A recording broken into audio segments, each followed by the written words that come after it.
सत्संग से अंतःकरण की शुद्धि होती है। ये तो हमेशा सुनना, आपको नई नई चीज़ें मिलती जाएगी। इसलिए तुम्हें अनुकरण करना है बस। अब आपका काम आसान हो गया। एक कुएं में तड़फ रहा था, नहीं निकल सकता था, किसी ने रस्सी भेजी, बोला पकड़, मैं खींच के निकाल दूंगा। अब उसका क्या काम है? सिर्फ रस्सी पकड़ ले, बल ऊपर वाला लगा रहा है, रस्सी नहीं पकड़े तो जाएगा। इस जगह गुरु को बेचारा कह दिया साहब ने, और गुरुमुख लाहल ले गए। बस जब तक तन में हंस रहे, नियम का पालन करते चलो। अब आप कैसे करोगे? अच्छा, वो कहे भाई रस्सी भी भेजी, तो फिर क्या होगा? वो गहरा कुआं था, आधे में ही रस्सी छोड़ दी, फिर नीचे गिर गया। पता है फिर क्या करते? डोली बना देते हैं रस्सी की, फिर वो उसको बोला इसी में बैठ जा, आप खींच लेता हूं। जब आपसे कुछ नहीं हो पाएगा, साहब मदद भी करता है। कई बार आपको बिना साधन के भी कुछ नज़ारे दिखा देगा, ठीक है? ये मेरा अपना एक्सपीरियंस है। तो आपने सिर्फ अमल करना है। आपको अमल करने की ताकत भी दी। कैसे दी? बच्चा जन्म लेने के बाद फीडिंग करता है, माँ का निप्पल पयोधर का मुंह में डालता है। उसको माँ ने नहीं सिखाया दूध कैसे पीना। किसी को नहीं पता होगा बच्चा दूध कैसा पीता है।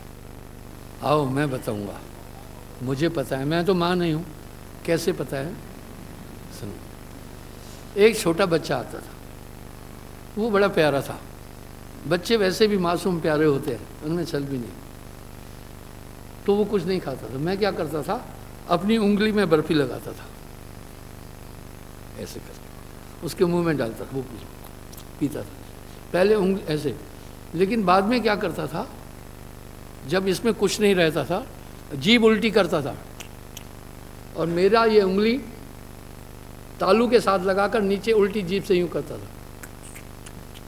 ऐसे पीता है दूध। उसको ये किसने सिखाया?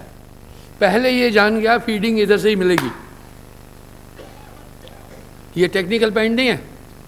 अब बच्चा क्या करता था, जब वो पहले चूसता था ऊपर से, जब नहीं मिलता था तो सोचता था, जैसे आप गाय के स्तन से दूध नहीं निकालते, एक प्रेशर नहीं देते, ऐसे वो प्रेशर देता है निपल को। तालू सकता है ना, जीभ को उल्टा करता है, तालू और जीभ के बीच में यूं निप्पल रखता है, फिर इधर से जीभ से ऊपर चोट मारता है यूं। ऐसे ही भी नहीं तो निप्पल से दूध निकलेगा ही नहीं। अरे गाय के थन से ऐसे दूध निकल जाएगा? आप यूं ऐसे गाय का थन यूं पकड़ते हैं, यूं उसको गुआ देते हैं, यूं करते हैं ना। अरे अंगूठे से दबा रहे हो कि नहीं, तभी तो दूध आ रहा, नहीं तो फिर ऐसे ही निकले तो गिरता ही रहेगा दूध। कौन सिखाया? उसने अपनी डाइट खोजने के लिए ये कि अंदर आत्मदेव बैठा है, गुरु इसको जगाता है, चेतना भी आ जाती है। आपको मास्टर जी नाम के बाद चेतना आई कि नहीं आई? हाँ, क्या बोले? वो चेतना गुरु ने जगाई है आप में, आपका काम कर दिया यार। नाम पाए सत्य जब मीरा, संग्रह में दास कबीर। आपको खबर मिलती जाएगी, और उसके बाद सर पर खड़ा है साहब, बताएगा भी, गलत न करना, बस आप चलते चलो। इस पर सिर्फ एक बात कही, तुम गुरुमुख बन जा, पार हो जाएगा बस। गुरुमुख ला ले गए, मनमुख चले मूल गए। गुरुमुखता सबसे बड़ी उपासना है। गुरु आज्ञा ते आवे, गुरु आज्ञा ते जाए, कहे कबीर दास को तीन लोग डरना है। वो शक्ति प्राप्त हो जाएगी। बस चिंता मत करना। अगर जिंदगी की आखिरी श्वास तक में भी साहब मिल जाए, सस्ता है, तो भी सस्ता है। अब यहाँ साहब क्या करें, बनत बनत बन जाए, साहब के द्वारे लग रहा है भाई। बोलिए सतगुरुदेव की। यानी आपकी भूमिका सतलोक आपने चलना है।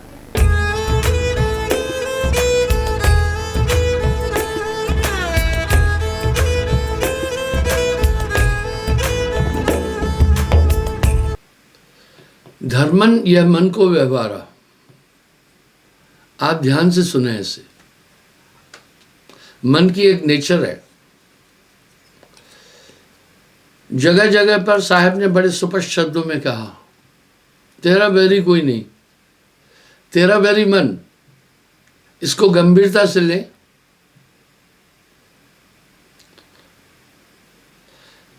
मनवा शून्य ज्योति दिखलाए, नाना भ्रम मन ही उपजाए। ये जितने भ्रम हैं मन के द्वारा उत्पन्न होते हैं। जरूर अगर आपकी आत्मा बंधी है तो बंधी है, कहते हैं मन माया में बंधे हैं, लेकिन बिल्कुल व्यापक रूप से इस पर कोई चिंतन नहीं करता है। निराकार मन उपजा भाई, मन की मार तिह पुराई। कहत कबीर सुनो भाई साधो, जगत बना है मन से, एक क्रूर ताकत के हाथ में है सब जीव। वो क्रूर ताकत जो चाहे इंसान से कराती है। साहब कह रहे हैं सयाद के काबू में है सब जीव बेचारे, यकलोक व यकवेद दो दरिया के किनारे। सयाद के काबू में है सब जीव बेचारे, अनेकन ठाव जी मात नवाए, आप न चीने धोखा खाए। आदमी को भ्रम में डाला गया लोगों ने अपने हितों के लिए। जब सब देख मन है की आशा, सत्य नाम बिन मिटे न फांसा। अंधकार की निवृत्ति का एक ही उपाय है प्रकाश। इस तरह साहब एक ही उपाय कह रहा है संसार से मोक्ष का नाम। जैसे बाजीगर बंदर को नाना प्रकार के नाचना चाहता है अनिच्छा से, ऐसे ही इस आत्मा से सभी अनैतिक कर्म कराए जा रहे हैं। कर्म करावे आप कष्ट देव अपने जीव को।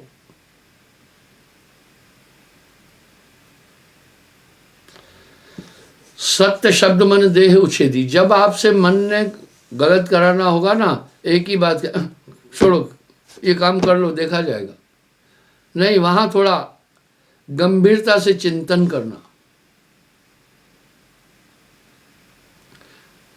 मन चीन्हे कोई बड़ा भेदी। चीनना कहते हैं पहचानने को, कोई कोई मन को जान पा रहा है। मने निरंजन सवै नचाए, सबको तो नचा रहा है ना।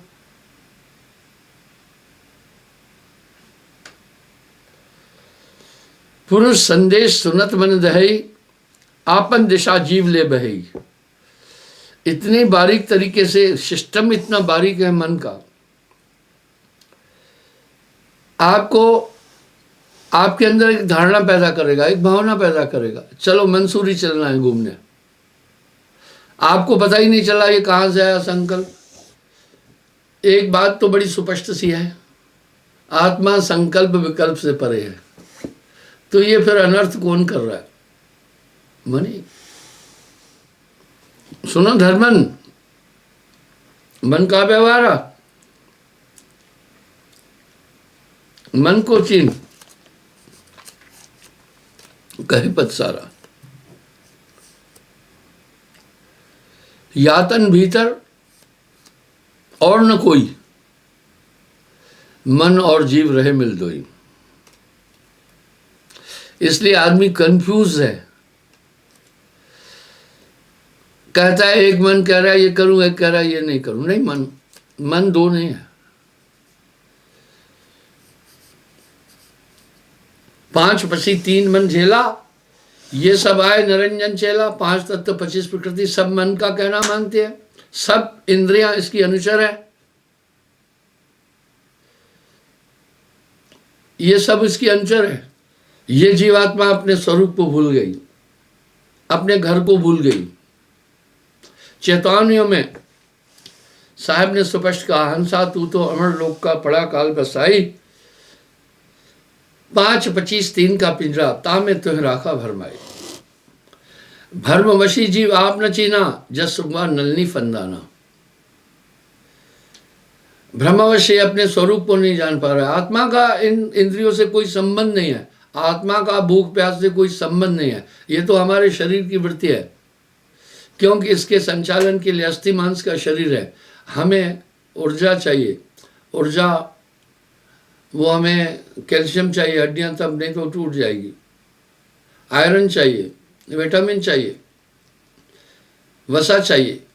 तो ये सब चीज़ें तो हमारे शरीर की पूर्ति करती है। हमारी आत्मा इनसे सर्वथा परे है। बस एक नित्य सत्य को अगर जान जाए, आत्मा को जानने के बाद बाकी कुछ जानना शेष नहीं रहता है।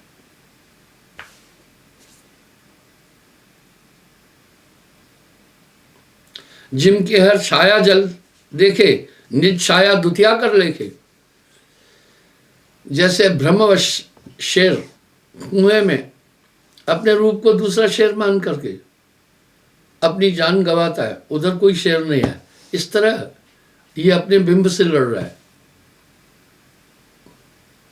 कांच महल जिम भूखे स्वाना, निज आकार दुतिया कर जाना।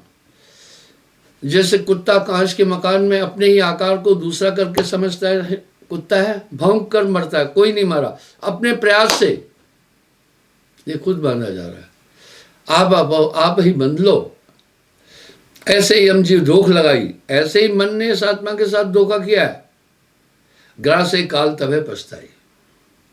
आपका बैरी मन के अलावा कोई है नहीं है, ये सिद्धांत अपेल है। सदगुरु शब्द प्रतीत न करे, गुरु के शब्द पर नहीं चल रहा है आदमी, चले तो सब काम बन जाएगा। कृत्रिम नाम निरंजन शाखा, आदि नाम सदगुरु अबलाखा।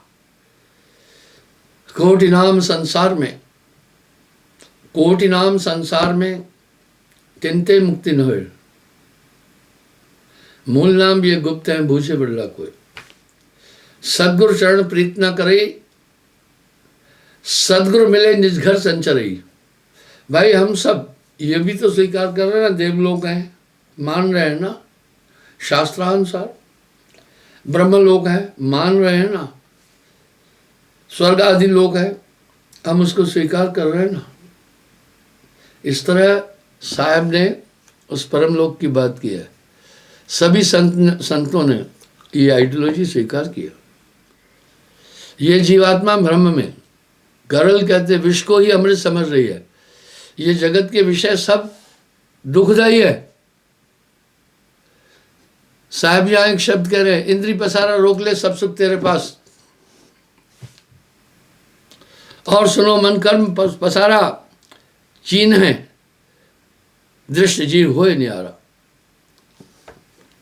जब मन को समझ जाएगा कि ये सब मन के धोखे, वो न्यारा हो जाएगा जगत से।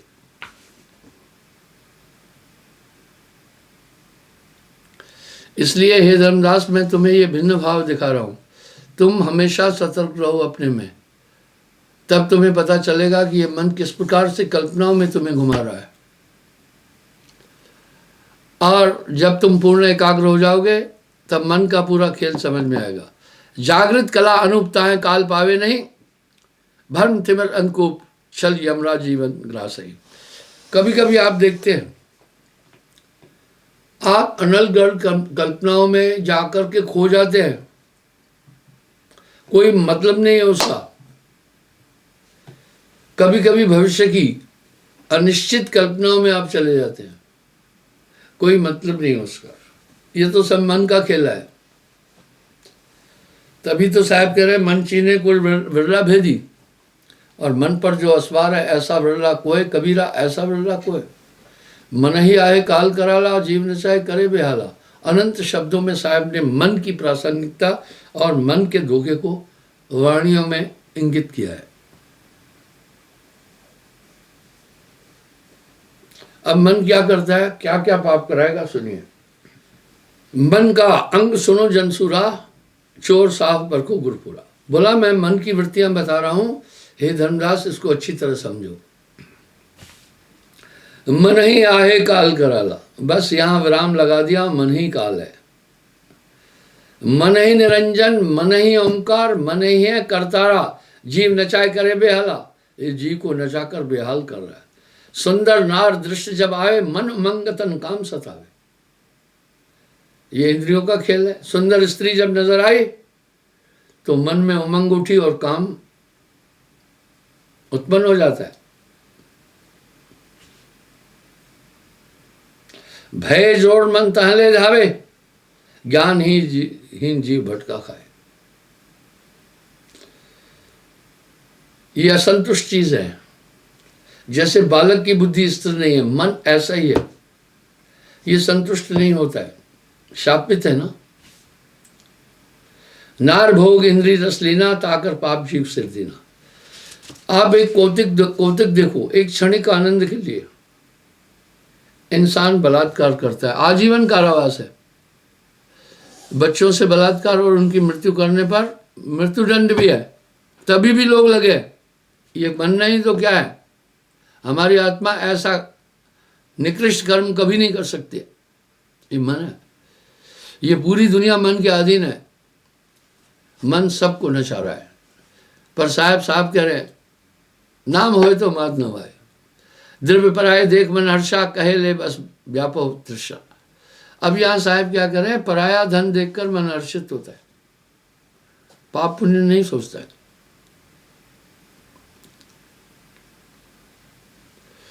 दिल पराई सो आने, ताके पाप जीव ले साने। कर्म कमावे ये मन बोरा, शासत सहे जीव मति भोरा। ये सभी कर्म मन कराता है, लेकिन इसका प्रतिफल आत्मा को भोगना पड़ता है। यहां साहब ने एक बड़ा प्यारा शब्द कहा, जीव पड़ा बहु लूट में। वह बहुत सी लूट में पड़ा है, ना कछ लेन न देना, फिजूल के काम। आत्मा को इंद्रिया ही नहीं है, ये तो सब शारीरिक काम है। आत्मा विषय भोगों से परे है, आत्मा को भूख प्यास नहीं लगती है, आत्मा का जन्म मरण नहीं होता, आत्मा न्यूनाधिक नहीं होती। ऐसी व्याख्या हम एक तरफ तो ईश्वर को, धर्म ग्रंथों को स्वीकार करते हैं, धर्म को स्वीकार करते हैं, पर चल नहीं रहे ना। पर निंदा पर द्रव्य ग्रासी, सो सब देख बने की फांसी। पुराने लोग पाप कर्म करने से बहुत डरते थे, नए लोग इसको आर्ट मान रहे। संत द्रोह और गुरु की निंदा, यह मन कर्म काल मत फंदा। ये सब कर्म मन के हैं। ग्रही होए पर नार जोए, यह मन अंधकर्म विष बोए। इसको बहुत बड़ा पाप बोला गया है। क्यों पाप बोला गया है? हमारे समाज में, हमारे धर्म में एक सोशल लाइफ है। विवाह करके आदमी अपनी पत्नी के साथ रहता है, फिर परिवार बढ़ता है, बाल बच्चे होते हैं, एक वो सोशल लाइफ जीता है। जब पराया पुरुष परपुरुषगामी होगी स्त्री, तो पुरुष से मारेगा या त्याग देगा, तो बच्चों का क्या हाल होगा? इसलिए इसे घोर पाप कहा। साहब ने तो बड़ी कड़ी चेतावनी दी है। पर नारी के रास्ते अवगुण हैं गुणना है, रावण के 10 सिर गए, पर नारी के माँ है। पर नारी पहनी छुरी, मत कोई लाओ अंग। रावण के 10 सिर गए, पर नारी के संग। पर नारी का राशना, जो लहसुन की घ्राण, कोने बैठ के खाइए प्रगटे तुरंत निदान। पहले तो साहब परनारी पर बोल रहे हैं, आगे चलकर तो पता है क्या बोल रहे हैं, इन सब से बाहर निकल। और यही हमारा वेद भी कह रहा है, जीवन को 4 हिस्सों में बांटा, बाल्यावस्था, ब्रह्मचर्य अवस्था, गृहस्थ अवस्था, वानप्रस्थ और संन्यास्त। पहला तो कह रहे हैं मानव, तुम्हें यह मानव तन प्राप्त हुआ, तुम माया में न फंसो, निरंतर ब्रह्म का चिंतन करके अपनी आत्मा का कल्याण करो। भय आहार मैथुन निद्रा तुम्हें हर जन्म में मिली, इसलिए ये तो सभी जीव विषयानंद लेते हैं, क्षणिक आनंद है। ये तन मिला, यह तन का फल विषय न भाई, भजो नाम सब काज बिहाई। ओ भाग्य मानव तन पाया, सुर दुर्लभ सदग्रंथ हम गाया। साधन धाम मोक्ष कर द्वारा, जे न पाए परलोक सवारा। ये तो मोक्ष की प्राप्ति के लिए जीवन मिला है, इसका और कोई मकसद नहीं है।